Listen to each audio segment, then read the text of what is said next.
Tema minggu ini adalah Allah yang hadir di setiap musim hidupku. Nah, di minggu pertama kita belajar tentang Allah yang baik.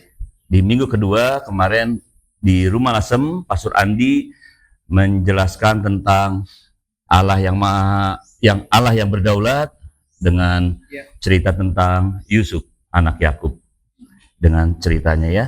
Dan hari ini kita akan coba belajar tentang kehadiran Tuhan di dalam hidup kita yang seringkali kita salah artikan, tapi kita akan belajar sesuatu hari ini di mana Allah hadir itu untuk berdaulat, saudara. Allah hadir itu untuk berbuat baik sama kita. Jadi kalau izinkan saya, kalau saya pakai kata berdaulat ini, saya pakai saya artikan dengan menguasai sepenuhnya, maka Tuhan akan menguasai hati dan pikiran manusia agar apa yang dipikirkan oleh manusia bisa jadi sekehendak dengan apa yang dia mau. Karena kalau kita enggak menyatukan frekuensi dengan apa yang Tuhan mau, pasti kita akan kecewa. Kenapa? Karena kehendak Tuhan yang pasti jadi. Amin, saudara. Kita percaya bahwa di dalam kehidupan kita cuma kehendak Tuhan yang akan jadi. Selebihnya kehendak manusia, kalau selaras dengan kehendak Tuhan, akan mendatangkan sukacita. Tapi kalau enggak, seringkali kita kecewa kan? Kok kenapa gini? Kok kenapa gitu Tuhan? Jadi yang mau saya imani, jadi kehendaknya itu bukan jadi kehendak kita.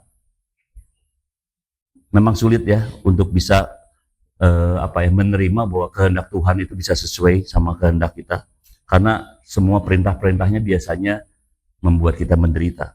Jadi segala kebaikan yang terjadi dalam hidup manusia itu mutlak inisiatifnya Tuhan. Enggak ada yang lain. Kita baik atau enggak, kita taat atau enggak, kita ke gereja, kita persembahan apa enggak, Tuhan enggak akan merubah keputusannya untuk tetap mengasihi kita. Dia taat dan setia mengasihi anak-anaknya. Tinggal respon kita aja. Mau gimana nih setelah dikasihi? Tanpa syarat. Apapun kondisi kita, Tuhan tetap akan memutuskan mengasihi kita. Respon kita mau gimana? Oke? Nah, pengenalan akan Allah yang benar dan utuh itu nggak cuma tahu sih. Kita tahu, oh Tuhan ada. Tapi kita hidup nggak bersama Tuhan? Kita ada nggak dalam hadirat Tuhan? Nggak cuma berasumsi, tapi sungguh mengalami kebaikan Allah secara pribadi. Yaitu seringkali kalau saat kita lagi menderita, Tuhan gimana ya? Tuhan kemana ya? Kok saya begini ya? Padahal Tuhan ada selalu di setiap musim kehidupan kita. Oke, di Yohanes 3 ayat 17. Sebab Allah mengutus anaknya ke dalam dunia, bukan untuk menghakimi dunia, melainkan untuk menyelamatkannya oleh Dia. Ini yang saya bilang keputusan Tuhan. Allah hadir untuk memutuskan Dia mengasihi kita. Enggak ada yang lain. Dia tidak pernah berusaha untuk menghancurkan manusia. Ini yang mungkin kita boleh renungkan setiap hari, karena dari dua hal ini berbeda banget. Respon kehidupan kita dalam keseharian akan beda. Jadi orang yang merasa dikasihi dengan orang yang merasa dihukum akan beda responnya. Menjalani hidup akan beda.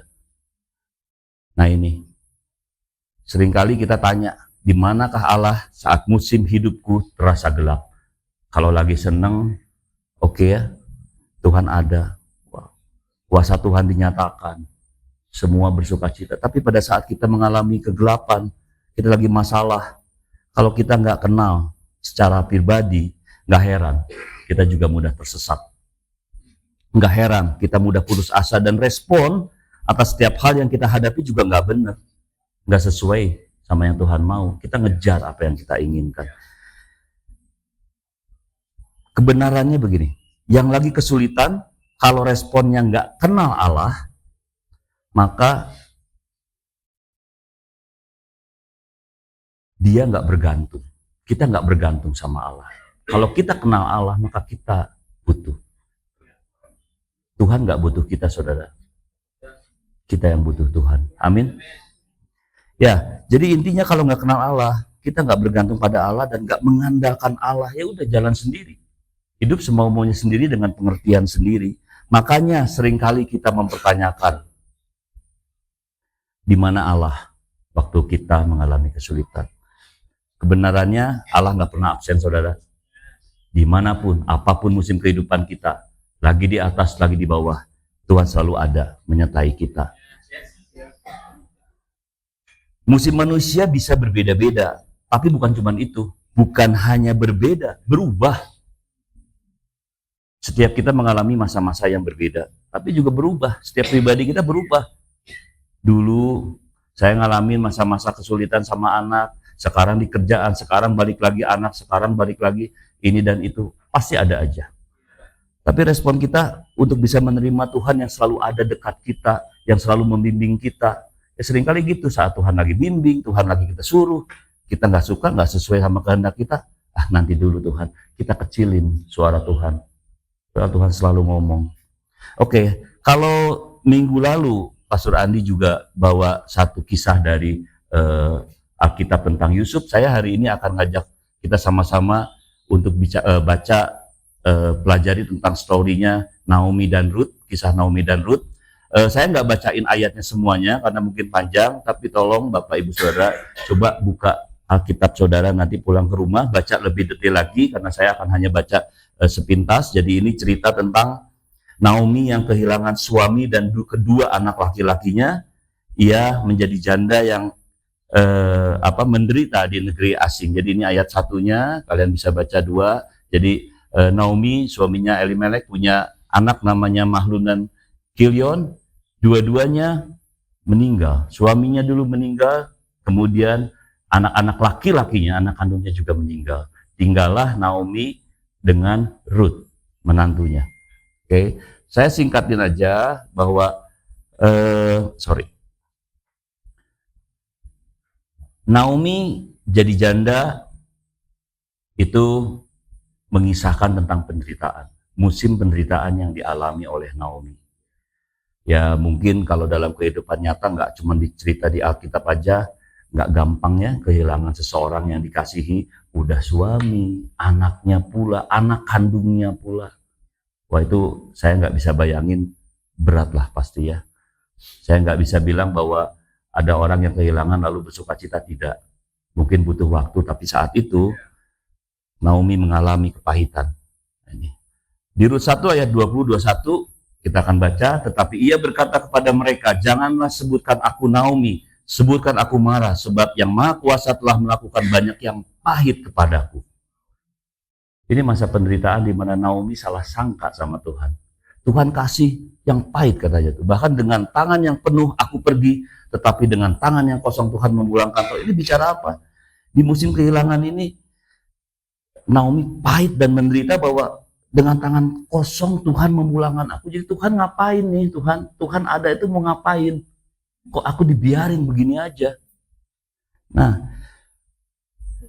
dari kisah penderitaan dari musim kehilangan yang Naomi alami ini, saya mau ajak kita sama-sama belajar tentang musim kehilangan. Meskipun dalam musim kehilangan, percayakah kita bahwa Allah tetap bekerja meskipun kita nggak melihatnya?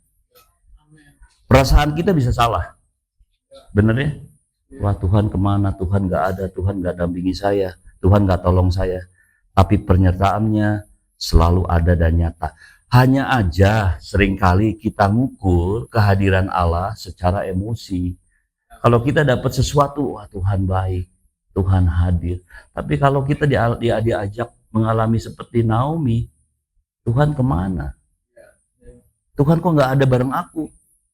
Kok Tuhan biarin begitu aja? Dan kadang-kadang penderitaan manusia, meskipun katanya tidak pernah melebihi dari apa yang Tuhan izinkan, tetap kadang-kadang kita nggak kuat. Nah, kelemahan inilah yang membuat kita seringkali menyalahartikan kehadiran Tuhan. Di ayat selanjutnya, di ayat 1:16 sampai 18, saudara bisa baca sendiri nanti, ini tentang kisah lanjutannya, bahwa Tuhan menyertai Naomi, bahwa ceritanya singkatnya begini. Naomi itu suruh Ruth tinggalin dia. Udah, kamu hidup sendiri aja, percuma ikut aku. Aku juga nggak mungkin udah umur segini bisa punya anak lagi. Kamu juga nggak mungkin lagi punya punya suami dari anakku dan segala keluarga. Aku udah nggak mungkin. Jadi Ruth, kamu pergi aja. ambil jalan hidupmu sendiri. Tapi Rut bersikeras, ikut bersama-sama dengan dia, berhentilah ia berkata-kata. Jadi Rut memutuskan untuk ikut kemanapun Naomi pergi. Nah, di musim yang kedua ini, saya mengajak kita belajar tentang penyertaan Rut terhadap Naomi, di mana Allah seringkali menunjukkan hadiratnya melalui orang yang setia menemani. Rut setia menemani Naomi. Nggak cuman memberikan solusi. Kadang-kadang dalam kehidupan keseharian kayak gitu ya, udah, Pak Surya gini aja, udah Joshua begini aja, tapi nggak ada. Cuman usul, cuman memberikan ide, cuman memberikan satu penguatan. Tapi kadang-kadang kita perlu menemani seseorang yang memang lagi butuh untuk ditemani karena dia lagi kehilangan keintimannya sama Tuhan mungkin. Gitu ya. Selanjutnya kisah Rut berlanjut bahwa tanpa sengaja Rut menemukan sebuah ladang. Ladang itu miliknya Boas. Rut bekerja keras dan Tuhan memberkatinya lewat kebaikan Boas di sini. Lalu di Rut 3, Rut juga menghadap Boas. Rut dan Naomi berharap lewat Boas hidup mereka bisa dipulihkan. Boas merespon dengan tanggung jawab. Jadi kesetiaan Rut dan Naomi menceritakan tentang kasih Allah yang tidak meninggalkan kita saat kita ada di sisi kegelapan, kejatuhan, atau lagi betul-betul lagi merasa down banget. Allah sering menunjukkan hadiratnya melalui orang-orang di sekitar kita. Kita aja yang kadang-kadang mungkin nggak sadar bahwa Tuhan kirim orang-orang untuk menemani kita, sekedar cerita, sekedar sharing kehidupan pribadinya. Tapi itu sebetulnya salah satu bahasa Tuhan yang disampaikan lewat orang-orang di sekitar kita yang kadang-kadang kita nggak tangkap. Ah, lu mah memang kondisinya lagi baik. Gua mau gini, lu nggak ngerasain.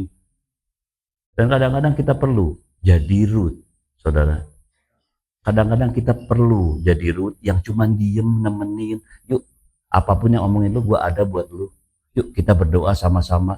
Yuk kita coba baca firman sama-sama. Yuk kita tangkap lagi isi Tuhan bersama-sama. Yuk bareng-bareng yuk. Kita kadang-kadang perlu jadi Rut. Tapi seringkali kita fokusnya hanya jadi Naomi, betul?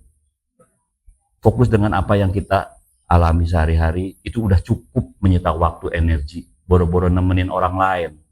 Ngurusin diri sendiri aja juga susah. Oke, bicara tentang tanpa sengaja Rut bekerja di ladangnya Boas, ini bicara tentang Allah hadir dalam proses pemulihan. Jadi di awal tadi musim-musim penderitaannya, musim-musim Tuhan pakai orang lain. Yang ketiga, kita akan belajar dari kisahnya Naomi dan Rut, Allah hadir dalam proses pemulihan. Yang kita tahu, saudara, ini kan udah jadi apa ya?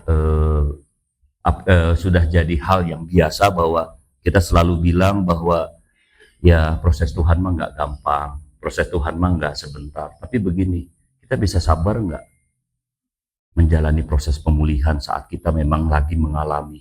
Karena kenapa? Kadang-kadang kita merasa putus harapan, kita nggak dipulihkan Tuhan, Tuhan nggak ada, Tuhan nggak pulihkan kita, akhirnya kita ngambil jalan solusi yang memang sepikiran aja yang kita bisa, yang kita temuin.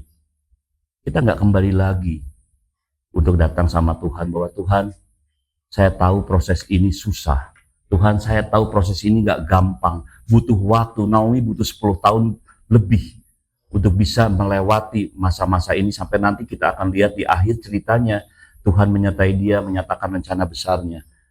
Allah hadir dalam proses pemulihan nggak instan tapi bertahap melalui kerja keras.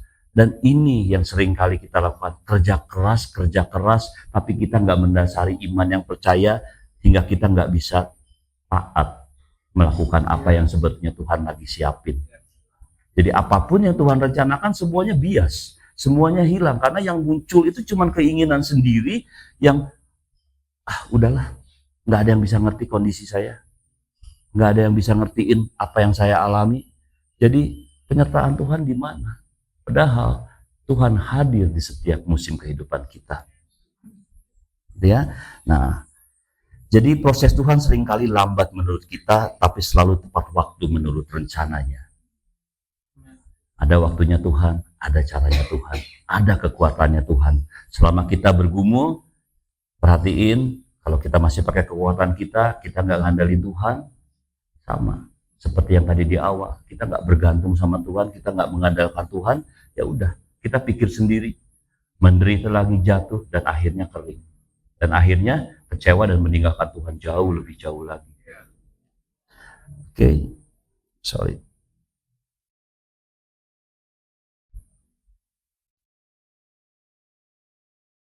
Yes.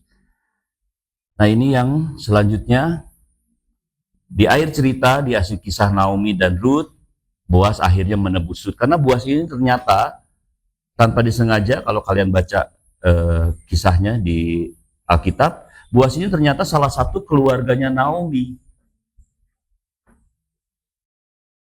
Lihat, ada yang tahu? Nggak tahu. Naomi nggak tahu, Ruth nggak tahu. Siapa Boas ini? Tiba-tiba kerja nggak sengaja karena ikutin Naomi pergi, ketemu di sebuah ladang, dia kerja aja, nggak minta izin, nggak minta apa, dia kerja aja.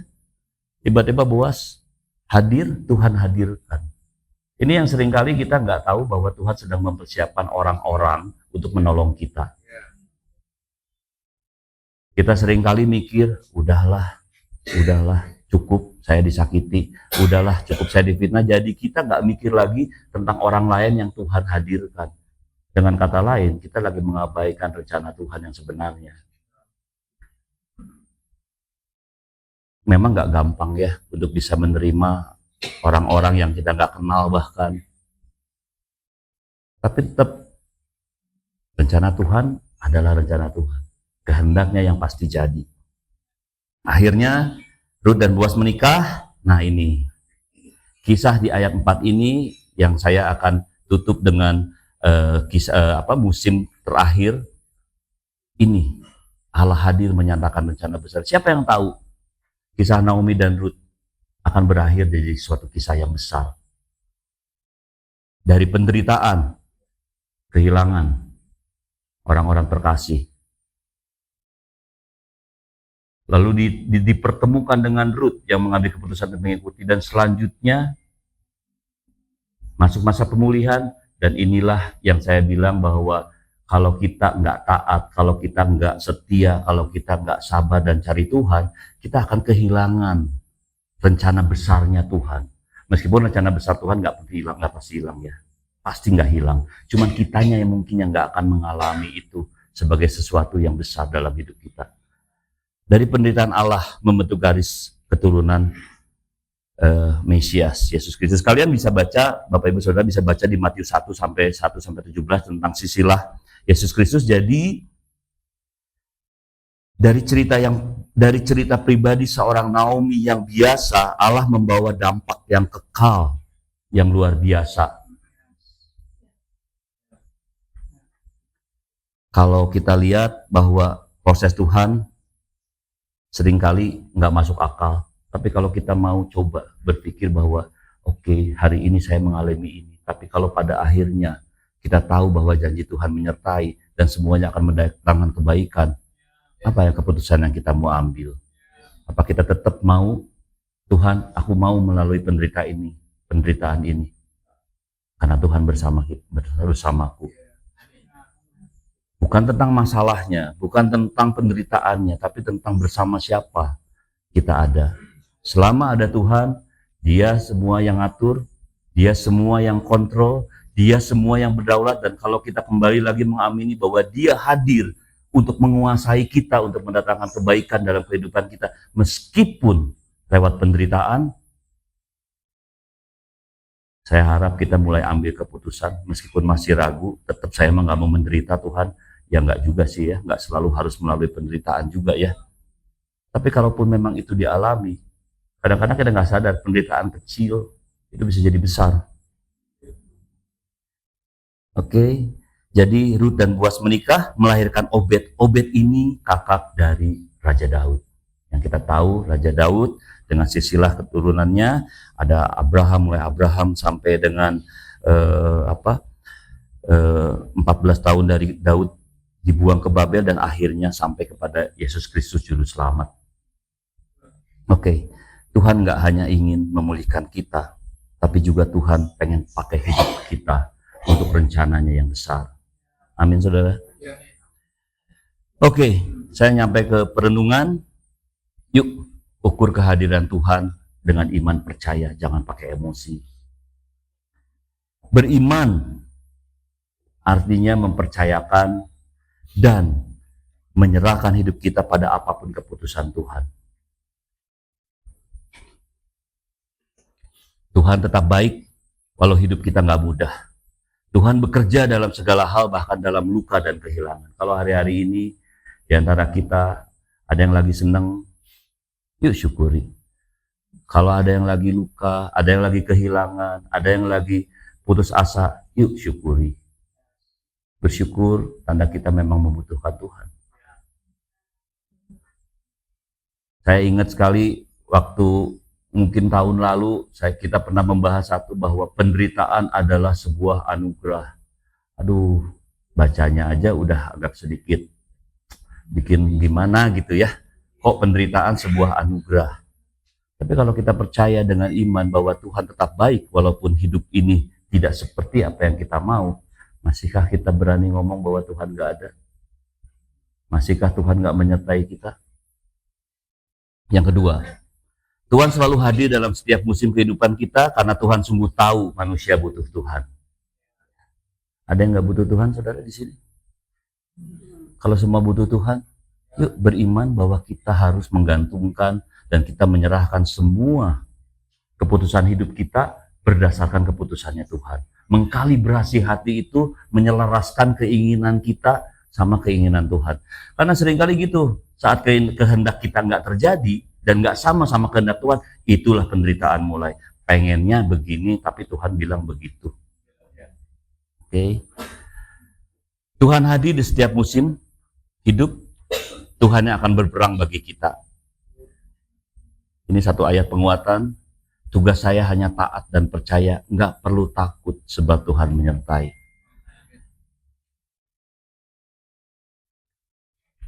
Ayatnya mungkin tadi kelewat ya, jadi jumping ke ayat pertama, tapi di Ulangan 31 ayat 5 sampai 6. Oke. Tuhan akan menyerahkan mereka kepadamu dan haruslah kamu melakukan kepada mereka tepat seperti perintah yang kusampaikan kepadamu. Kuatkan dan teguhkanlah hatimu, janganlah takut dan jangan gemetar karena mereka, sebab Tuhan Allahmu, dialah yang berjalan menyertai engkau, ia tidak akan membiarkan engkau dan tidak akan meninggalkan engkau. Kalau kita percaya kuasa Tuhan begitu besar dari setiap masalah kita yang kita hadapi, yuk kita mulai. Ambil waktu untuk merenungkan bahwa bukan Tuhan butuh saya. Tuhan ngejar-ngejar kita, kitanya aja yang kabur-kaburan. Tuhan yang ngejar kita, Tuhan selalu ada. Tapi kitanya yang selalu mengabaikan. Karena seringkali kita nggak terima. Oke. Kita mungkin nggak bisa selalu merasakan kehadiran Tuhan. Tapi dengan iman. Hanya dengan iman, saudara. Nggak bisa pakai emosi. Ukuran manusia nggak cukup untuk bisa menyelami kedalaman kasihnya Tuhan. Akal pikiran manusia seringkali nggak nyampe untuk bisa melihat kebesaran Tuhan. Tuhan yang jelas-jelas hadir dalam kehidupan kita di setiap kemanapun langkah kita ada, seringkali kita nggak ngerasain. Kenapa? Karena mungkin hati kita yang perlu dicek lagi. Hati kita yang mesti kita coba. Tuhan, benar enggak ya saya butuh Tuhan? Tuhan, benar enggak ya Tuhan itu akan memberikan kebaikan buat saya? Enggak apa-apa. Enggak apa-apa. Jangan malu sama Tuhan untuk bicara bahwa Tuhan, aku lagi benar-benar pakai kekuatan sendiri.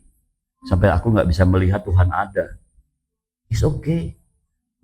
Di kondisi itu pun Tuhan tetap menyatakan kasihnya buat kita. Tuhan tetap memutuskan tidak berubah sampai kapanpun.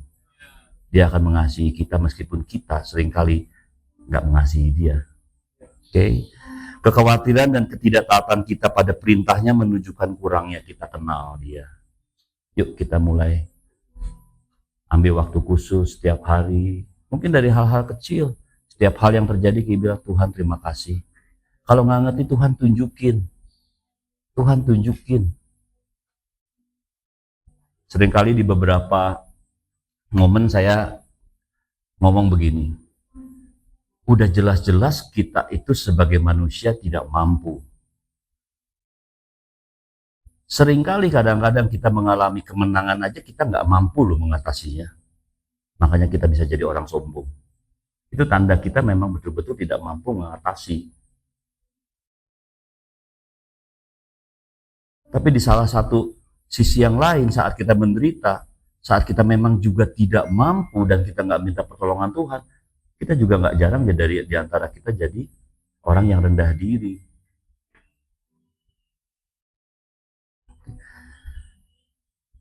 Hari ini kita belajar tentang mengenal karakter Allah. Saya yakin dan percaya kita akan terus berjalan bersama Tuhan dan kita akan belajar terus. Nggak akan berhenti Tuhan mengasihi kita. Nggak akan berhenti Tuhan menyertai kita.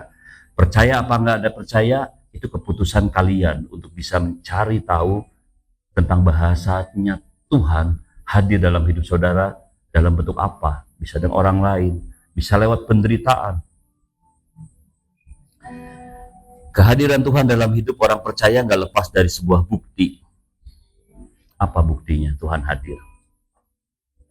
Apa buktinya Tuhan hadir? Masihkah ada di antara kita yang hari ini merasa bahwa saya lagi terpuruk? Tuhan kemana? Kemana engkau Tuhan? Atau mungkin tahu Tuhan ada tapi masih mempertanyakan, Tuhan mau bawa kemana aku?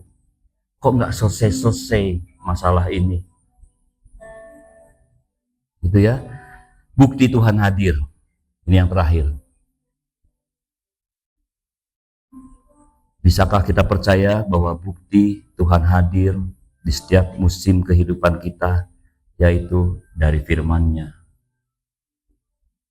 yang konsisten dan terus sangat mewakili setiap solusi yang diperlukan oleh kehidupan kita. Yang kedua, dari jejak karyanya dalam hidup kita dan orang lain. Kalau hari ini coba lihat kiri kanannya, mungkin yang keluarga, Tuhan hadir lewat anak kita, Tuhan hadir lewat saudara kita, Tuhan hadir lewat orang tua kita, Tuhan hadir lewat diri kita sendiri.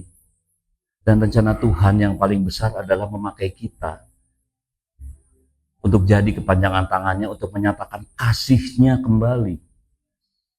Nggak cukup sampai di kita. Tapi kalau kita ngerasa Tuhan belum hadir, gimana kita bisa dipakai Tuhan? Gitu ya.